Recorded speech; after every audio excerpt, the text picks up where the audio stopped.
had the urge to say, Grandma has arrived. We've gathered here today to honor and celebrate the life of Carol Mackintosh. Carol left her earthly home on April 26, 2021, at the grand age of 89. She very much loved our Lord. In Psalm 1-3, we read, "Blessed is the man who does not walk in the counsel of the wicked, or stand in the way of the sinners, or sits in the seat of the mockers, but his delight is the law of the Lord, and of his law he meditates day and night. He is like a tree planted by streams of water, which yields its fruit in season, and whose leaf does not wither. Whatever he does prospers." Let us bow our heads. God of grace, be with us and bless us as we've gathered here today. Give us the strength and the wisdom that we need for this time, the strength to face and endure our loss, and the wisdom to rise above our grief and find ample thanksgiving for Carol's life. God, keep us and give us comfort now. Your goodness is our strength. Your purpose is our hope. We give thanks now and forevermore. Amen. When I was contacted about this service, I thought I should know this lady, but couldn't place her name. And then today when I came in and got her photograph, this lady used to come out to Lashburn for our theater productions. Know her well and can hear her laugh, so I did know her after all. I'm going to ask Teddy to come up. He's going to be doing a eulogy and cluing us in a little bit more about Carol.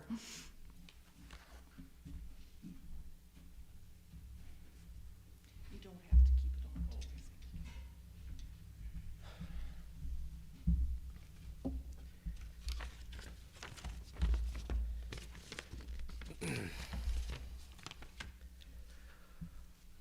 Hello, and thank you all for coming. It was a challenging time in many ways. I'm sure Carol is grateful for your efforts to be here for a celebration of her life. For those of you who don't know me, my name's Teddy, and I'm married to Carol's granddaughter, Kelly. At times like this, we often take time to reflect and ponder about the things of life which we determine give us purpose and meaning. The meaning of life, perhaps. The beauty and complexity of life, with all the ebbs and flows, are to be celebrated and cherished.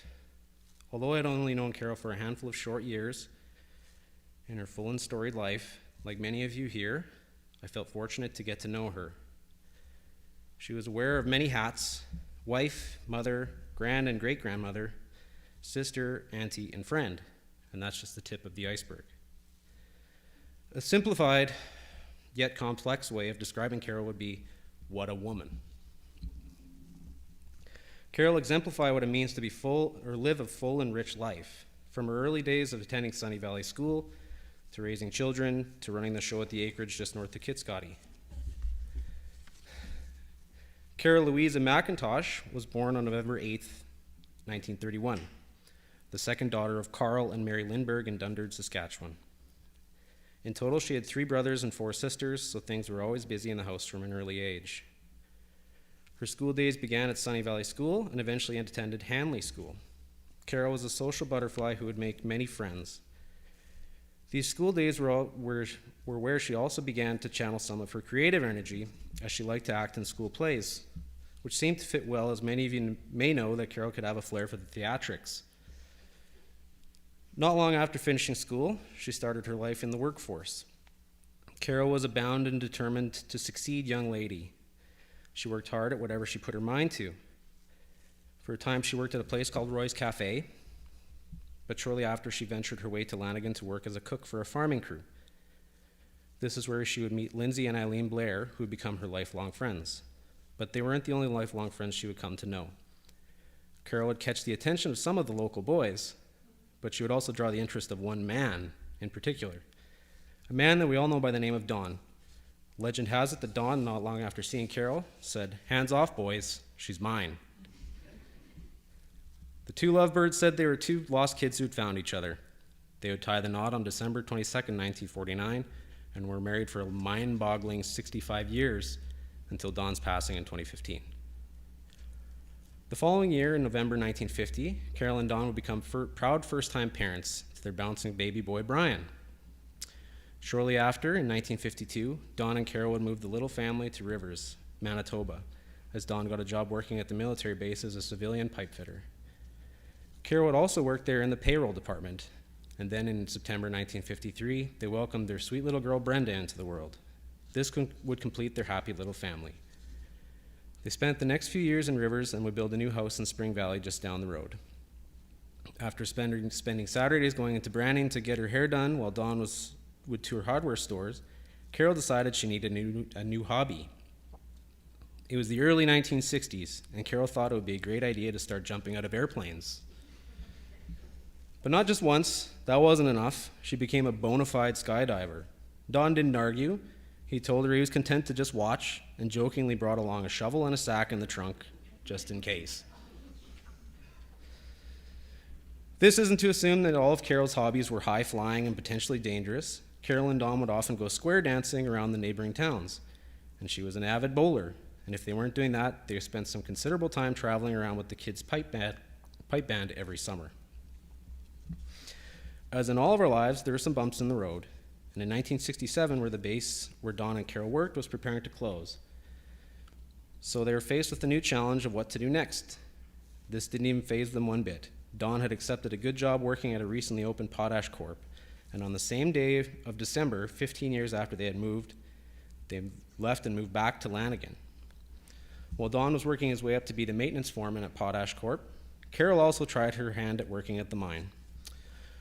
From what I'm told, it was short-lived, as Carol got mad at someone telling her what to do and how to do something, so she quit. As we all know, Carol wouldn't take any guff from anybody. As her kids, Brian and Brenda, were getting older and more independent, Carol decided to take on a new challenge. And right out of the blue, she bought a ladies' wear store called Arnell Fashions, and she would end up running it for over 10 years. This gave her the freedoms to utilize some of her strengths and to find some new ones.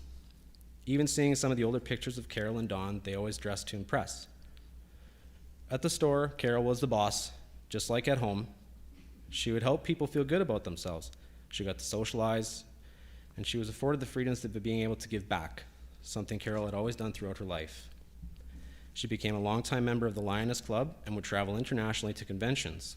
She volunteered for the Red Cross and would eventually become a medic and an ambulance driver, no doubt helping countless people along the way. With her credentials as a medic, she would also teach CPR in her spare time. In 1994, Carol went to the southern state of Georgia for 2 weeks with the Red Cross to help out the flood victims of the tropical storm Alberto. Even in her 60s, Carol was still giving back to communities near and far. Throughout her life, Carol took great pride in what she did. She was an unapologetically proud woman, and she had much to be proud of. Even just taking a look around here, you can see the mark that she had left on so many. Her wonderful children, Brian and Brenda, would grow up to find loving spouses of their own. Brian would marry Dixie, and together they had 3 children, Jesse, James, and Grady, making Carol a proud new grandma. And Brenda and Jerry would also have 3 children of their own, Dennis, Joey, and Kelly, helping round out the total number of grandkids to 6. Eventually, she would become a great-grandmother to 6 more little ones. Being a grandma brought Carol heaps of joy. I could tell from the first time I met her. She was the quintessential grandmother, strong, loving, honest, and always willing to share wisdom. She also baked some top-notch cookies, particularly her famous snickerdoodles.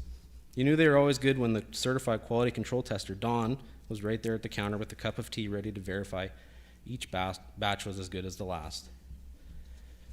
After her and Dawn retired, they bought a cabin at Stony Lake, close to Humboldt, and spent many summers there, and in the winter would head south to Yuma, Arizona. During the summers when Jerry and Brenda lived in Edson, Carol would meet Brenda just west of Kitscotty and take Kelly and Joey and Whiskey the dog for a couple of weeks over the summer. This was when Kelly made the infamous toothpick holder, which Carol had no idea was being built under Don's supervision with power tools until it was finished. To pair that with the cabin at the lake, they bought a boat and named it after the two granddaughters, Kelly O'Grady. To this day, there still may be a few pairs of children's sunglasses lost at the bottom of the lake from water skiing. Carol and Don would celebrate their 50th wedding anniversary in Yuma. Their kids, Brian and Dixie and Brenda with Jerry, would be there to join the celebration. They actually got to have two parties as the kids planned a surprise anniversary party in September of that year in Lanigan. They tricked Carol and Don to coming to the hall, which was full of friends. They used a picture from that party to put onto the wine bottles for the party, which they snuck down to Yuma. It wasn't long after their 50th anniversary party, in the year 2000, Jerry and Brenda went down to Arizona to help Carol and Don pack up for a new endeavor in life. The four would work together to build an acreage just a few short minutes north of Kitscoty. This multi-generational home would grow full of memories and love just as tall as the trees and flowers that can be found all around the property. To this day, you can still find Carol's beloved rose garden just to the west of the pond. Carol would spend a great deal of time researching family trees, as family was always so important to her. This desire to know her roots led to her and Don taking trips to their respective countries of origin, Sweden and Scotland. And family was always welcomed warmly at the acreage. As soon as you would drive in, there would be Carol with her big smile, ready to offer you a cookie and a drink. She would spend countless hours tending to the garden, taking walks with Don down through the gully with their pups Spud and Tater, enjoying one of the multiple fire pits that they had on the acreage, and even enjoying the toboggan hill with the kids just a few short Christmases ago. It was truly home for Carol. She made it home for everyone who came. Even in her later years, she was finding new ways to give back. During her time at the acreage, she knit over 200 bonnets for the newborn babies at the Lloydminster Hospital. In the summers, she would volunteer at Camp Whitney at Whitney Lake. One of her favorite stories she told me was when a young boy was stung by a bee and became quite upset. They called the boy's mother to inform her of what happened, and as he hung up the phone, wiping away his tears, he turned to Carol and said, "My mom says I can give you a hug." She beamed when she told me that story, just the way she beamed at so many things in her life. In the spring of 2015, as health concerns began to grow, and Don's dementia was not getting any better, Carol and Don decided to move to a place with a little more round-the-clock care and amenities. So with the help of Jerry and Brenda, they moved into the Hearthstone Place Senior Living Home. There was always lots to do, from in-house church services to game nights to crafts and even field trips. Unfortunately, Don's health faded, and shortly after, he passed away later that spring on May 29th. Carol, like she always did, persevered and continued to get the most out of life. Now that Jerry and Brenda didn't see her every day, there was sometimes a concern of how she was doing. And then all of a sudden you'd see Carol in the newspaper, front and center, enjoying some paint night, or even on the news as part of a project for seniors sharing wisdom with the youths. When we would come to visit, the nurse would even surprise us with Carol is really good at table tennis. Who knew? Even in her 80s, she was still a social butterfly and was always part of the action. In closing, as we celebrate the life of Carol, we will be privileged to remember the best of her, because the best was all she would give, which seems quite fitting for this quote from one of Carol's favorite writers, Irma Bombeck. "When I stand before God at the end of my life, I would hope that I have not a single bit of talent left, and I could say, I used everything you gave me. Thank you for everything you gave us, Carol."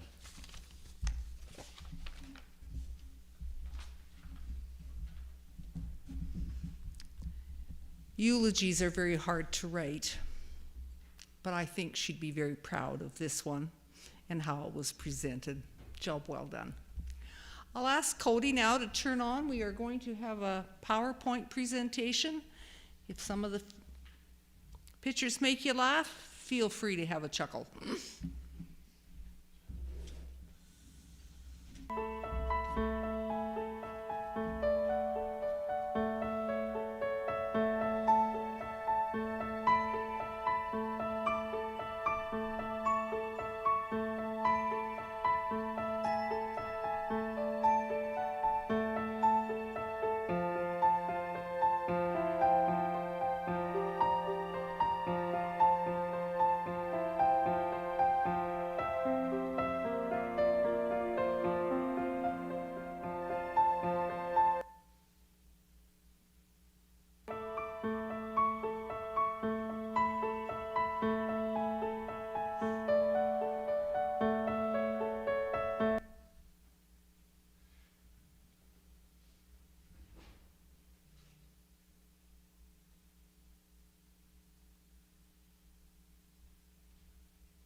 not sure who put that together. Job well done. It was beautiful. I need to ask the family one question, though. Did Carol ever frown? Every picture, just the biggest smile.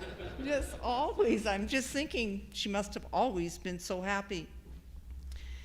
I spoke to Betty Evans in an effort to get to know who this woman, Carol Mackintosh, was. And I want to thank Betty because she was a wealth of knowledge. I had to chuckle as she told me how she met Carol. They met at the church doors. Betty was the greeter, and she immediately asked this newcomer if Carol could sing. I had to chuckle because I'm starting to think this must be a form of greeting with the United Church, because when my husband and I went for our first church service at St. James in Lashburn, guess what I was asked by the greeter? Can you sing? We need you in the community choir. Carol and Betty were found sitting in the alto section together for many years. Carol also spent 6 years working for Presbytery, and I give her congratulations for that. I managed 2 years, and that just about killed me. She also did kitchen duty at Camp Whitney for a number of years. Carol and Betty were also part of the ministering team that traveled to do services at Eiley, Pioneer Lodge, and at Pioneer House. I understand Carol was also instrumental in the landscaping of this church and was always ready to grab a paintbrush when needed, whether it be inside or outside. But Carol loved her flower gardens. Roses seemed to be a favorite. I heard from many about how beautifully she kept her yard and that the flower beds didn't even dare sprout a weed. She had a bench in her rose garden so she could sit and appreciate the beauty of God that surround her. I like to think that Carol was like a rose herself. She loved to dress well, and she always used bright colors to her advantage. She also had a beauty that shone from within her. Like the rose that only grows and flourishes when connected to the rest of the bush, so we are strengthened and nourished by the underlying source of all love. It strengthens us from the core of our being so that we can show love to all. And I believe that Carol tapped into this eternal source of love. Perhaps it was while she was tending her garden, feeling the richness of the soil between her fingers. Perhaps it was listening to the birds singing happy songs in the trees. Or perhaps it was just because she loved to be outside and enjoy the sunshine. Outside, amidst the sounds and sights of nature, it's often easier for us to feel that loving presence around us and within us. And Carol let that spirit shine out to her family and friends. I was told by one friend that Carol was an incredibly wonderful person, and another person called her an energized bunny, as they had worked together in the Kitscotty live theater productions. But as you know, roses, for all their beauty, have thorns. And I'm sure that Carol had hers, just as we all do. But you know what? It doesn't matter, because God loves and cares for each of us the same. He leads us beside the still waters. He restores our souls with rest and peace. The rose that was Carol has withered and died. She has gone back to the wonderful Creator who forms us, the source of all love. But she has left behind so many petals of love that we can remember her by. You know, she always had that beautiful smile on her face. And like I said, when I seen her picture, the first thing I thought of was her laugh. So I like to think that she had petals of laughter. I know she had a wonderful sense of humor.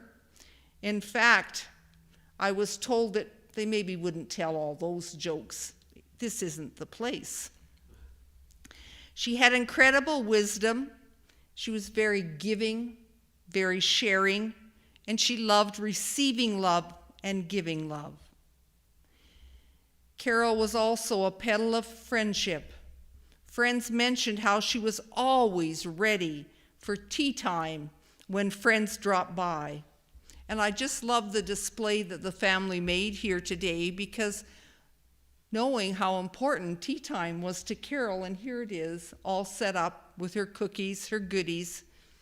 It's just precious. I really appreciate the thought that has gone into this, because it really makes you know Carol. She was spiritual. She loved her church. She had a pedal set aside for music, and she loved dancing. Apparently, her very favorite dance was to be able to do the old-time waltz. Carol loved people, family, and friends, and Carol could be counted on within the community to provide chauffeuring capabilities whenever it was needed. I heard from many that hard work was not in her vocabulary. She just did what had to be done.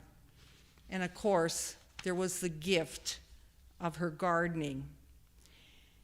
Remembering the gardening that she did, I'm going to ask Betty and Gail to come up, because they're going to sing a song that Carol asked Betty to remember, because she wanted it sung at her funeral.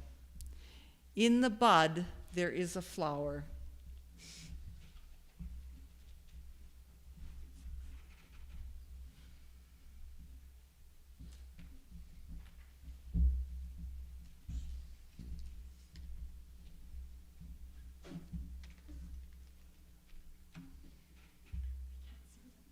I'd just like you to know that I'm not Celine Dion, and this is Gail, but not Crystal Gail. So please bear with us. Pipes being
clapping. They did so well.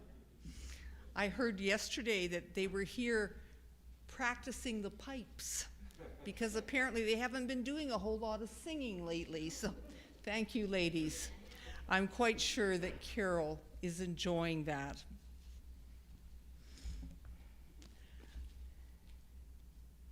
Before I forget, because, I'm getting old and my memory's going elsewhere, it seems, I want to thank Cody Mazeral for coming out today and being the technician and the technical person, because if it was left to me and Donald, it'd be pretty sad. And I especially want to thank John. It is very hard to find pianists in this day and age, and this man is just so good at what he does. Thank you so much for being here today, and especially because he too was a friend of Carol's. I want to read to you from 1 Corinthians 13, verses 4 through 7 and verse 13. Love is patient, love is kind. It does not envy, it does not boast, it is not proud. It is not rude, it is not self-seeking, it is not easily angered. It keeps no record of wrongs. Love does not delight in evil, but rejoices with the truth. And it always protects, always trusts, always hopes, and always perseveres. Love never fails. And now these three remaining, faith, hope, and love. And the greatest of these is love. Powerful words. The greatest of these is love.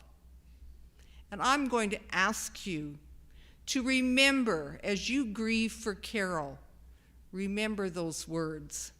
The greatest of these is love. I ask that you share your memories, share the laughter, as well as the tears. Grief is not an easy thing to get through, but remembering that love is the greatest of all of these will give you courage, hope, and compassion. I ask that you treasure, as you remember Carol, cherish all the petals that she has left for you. Think of her rose garden, and may they grow strong within you. May you too blossom with the light of love to shine for all to see. I'm just going to leave here for a couple of minutes and open the mic up to anyone that would like to come up, say a few words about Carol. How did she affect your life? How was she part of your life? Please feel free to come up now.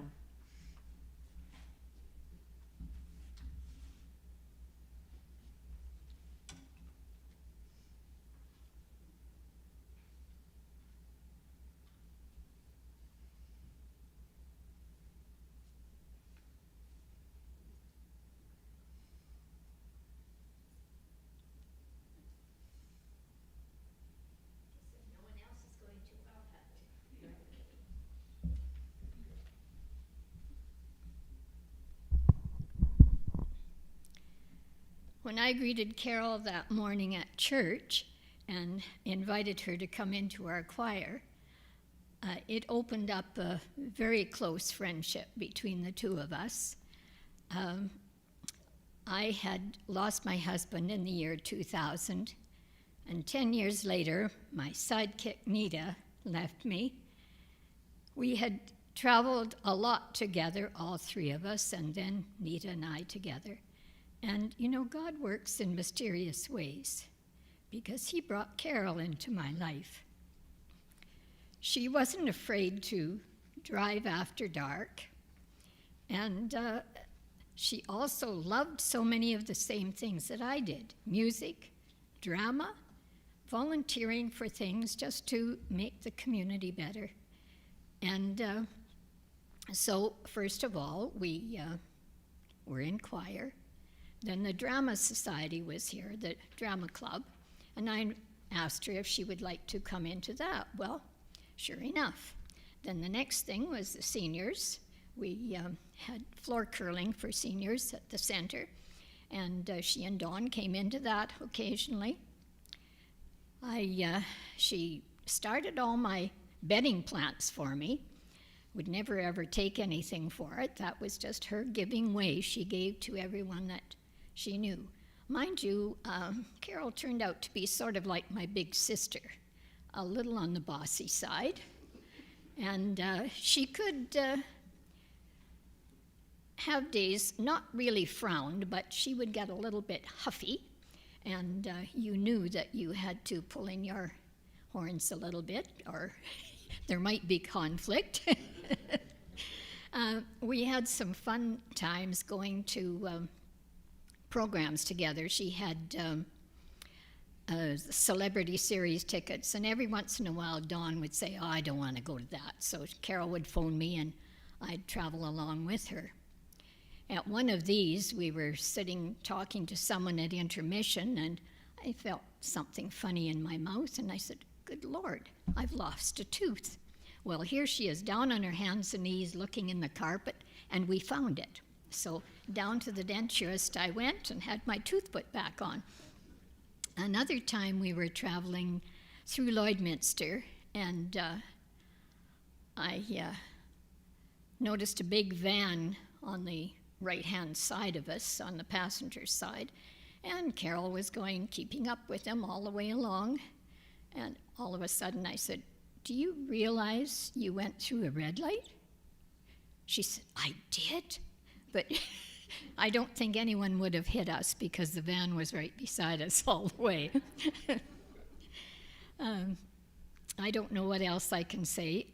Oh yes, she conned me into going to presbytery, and I was a presbytery rep for a few times. We traveled together and stayed together. One time we were going to a seniors connection of some sort in Regina that she said, "Oh, you want to go? It's really fun." So she and Dawn and I went, and of course it was an overnight stay because it was a long trip for us after the thing was over, and we get to Battleford, and Carol opens her suitcase. She didn't have her pajamas. We've had a lot of laughs over little things like that. We did figure out how she was going to be able to manage, but so I'm going to miss her terribly. I don't have my night driver anymore. I do have a lot of good friends, and I know that they go places, and they're never at a loss to say yes if I do want to go along with them. But I am going to miss my buddy a lot. Thank you so much.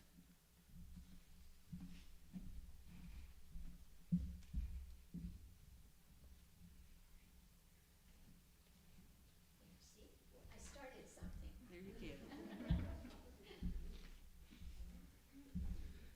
I guess as much as anything, I wanted to assure Betty that you weren't alone in the, how did you word it,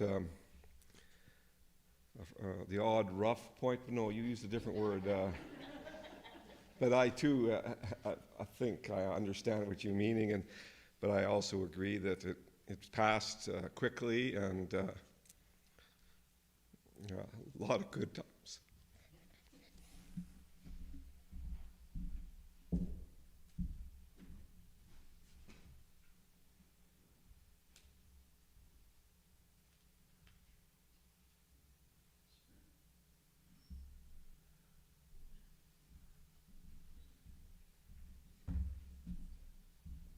I'm sure you guys are tired of hearing from me, but I've got kind of a kooky Carol story. Like I said, I hadn't known Carol for as long as all of you have, but she welcomed me right away, and she was always very convincing in many ways. Anytime you came out to the acreage, she would always say, "Come here, I want to show you something." And it could be anything, some fancy flower in the garden that I had no idea, or she'd be working on some sort of a puzzle or knitting something. She'd be like, "Look at this." Yeah, okay, great, And but in the later stages, probably the one time she convinced me of something was when Grandpa Don was starting to get a little bit less independent. She thought, and they had some home care come to the house, but they had stopped coming. So she decided Jerry and Brenda were on a holiday, and Grandpa Don needed to have a bath. So she convinced the big strong man to take Grandpa Don for a bath, and well, some things you just can't forget or or unsee. But Carol was very grateful that I had helped Dawn with that, and like I said, some things you don't forget, but Carol is one of a kind for sure, and she'll be missed. So.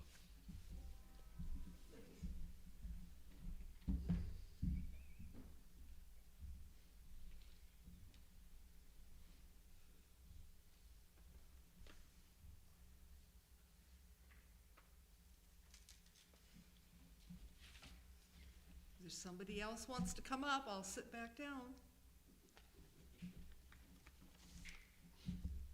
I think we can all agree that this woman is going to be missed in so many circles.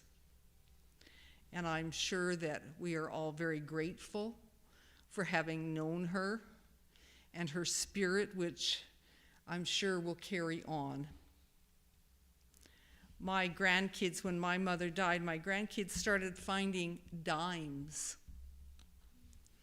And my littlest one came and said, "Look it, Grandma's with us today." And she would find a dime. We finally had a neighbor made us a little jar and inscripted on it. And I just think, maybe it's going to be a butterfly, maybe it's going to be somebody's roses, but I think Carol will be telling you she's okay. I'm just going to come down to bless the urn. I know that at this point the family doesn't know where her final resting place will be, but I learned today that this was Carol's mom's teapot, and I said to Brenda, well, my mother's in a teapot too, so I was so glad to see this, because when we did my mother in a teapot, some people I think thought, who is she? So I love this idea. It's awesome. And because of the people I spoke to, many of them said, you could always have tea. She always stopped, no matter what she was doing. Carol was ready for tea time. Gracious Heavenly Father, we have gathered here today to say our goodbyes to Carol. We are so glad that Carol lived. Her life filled our lives and created our common world, making it a better place to live and to love. We will remember her, each in our own private way, forever. And we will not forget how Carol's life gathered us into a bouquet of humanity, a blessing to the community, a blessing to her family. We will be there for one another when we are needed to comfort, to guide, and to help as we are able. Together we will survive the grief that we feel and once again live more deeply, more abundantly, because Carol lived and lived in our lives. Though we can never replace Carol in the days of our lives, she will always remain an immortal presence in us, because as we've heard, love never ends. I ask that you join with me in saying a prayer that Jesus taught us. Our Father, which art in heaven, hallowed be thy name. Thy kingdom come, thy will be done on earth as it is in heaven.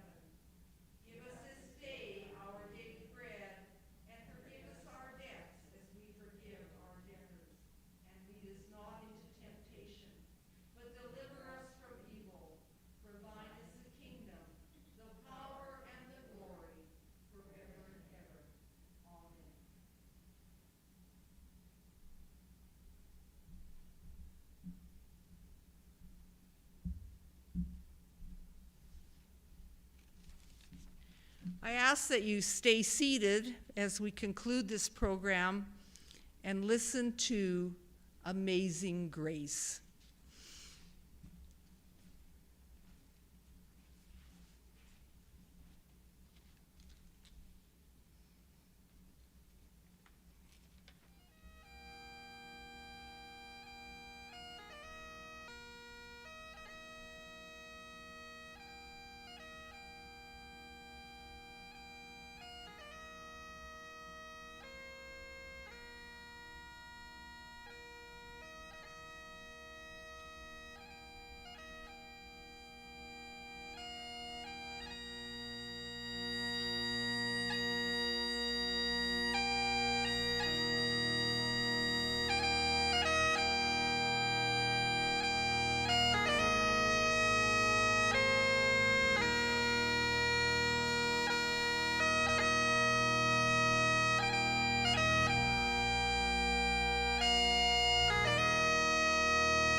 In the spirit of love, we close this celebration of life for Carol. Let us go in peace and live together in charity, taking from and giving to one another as we need and as we are able, share the gifts of courage, wisdom, thanksgiving, and love. Amen. I ask that the urn bearers come forward now, please.